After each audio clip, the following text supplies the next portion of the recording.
هرچند که طالبان این چیزا پیشتر هم گفته بودن که اونها هیچگاه هدف ندارن که با کشورهای آسیای مرکزی بخصوص تاجیکستان یا جاهای دیگر در صورت به سر قدرت آمدن یا در همین شکلی که مبارزهشان دوام دارد هجوم نکنند، ولی این باوری بخش نیست، باورم نمی شود. از دیگر طرف در صورتی که اگر آنها قدرتشون در افغانستان بیشتر شود یا خدا نخواسته حکومت اون کشور را به دست بگیرند، این هیچگاه نمیتواند اینطور باقی بماند که اونا با کشور همسایه دست دراز نکنند، چون که یکی از هدفهای بزرگ آنها ایجاد دولت سنتگرای عصری میانگی به قول تاجیکان دولت اسلامی قدیمی هست که اونها طبیعی است که اونا با دیگر کشورها هم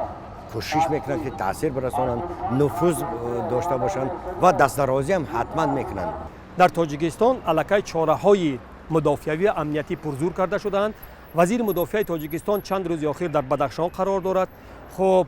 استحکام های رقم یک، یعنی که موضع مدافعی رقم یک کشور در بدخشان پرزور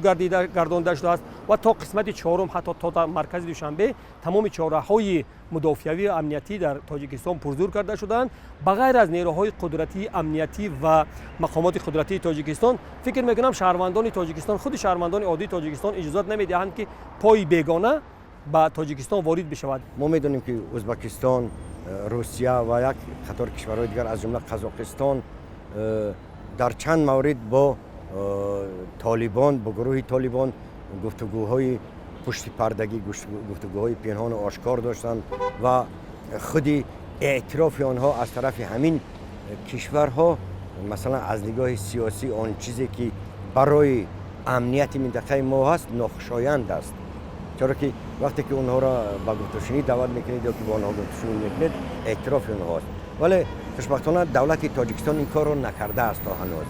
تاجیکستان با طالبان نه همکاری دارد، نه آنها را اعتراف میکند، نه با آنها هیچ یک مشکل دارد که حل نشده باشد. این که با آنها گفت و شنید نکرده است، این از سیاستی خود کشور ما وابستگی دارد، زیرا کشور ما همیشه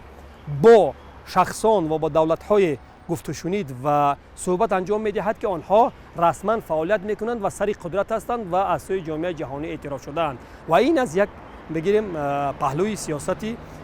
خارجی کشور ما را تشکیل می‌دهد.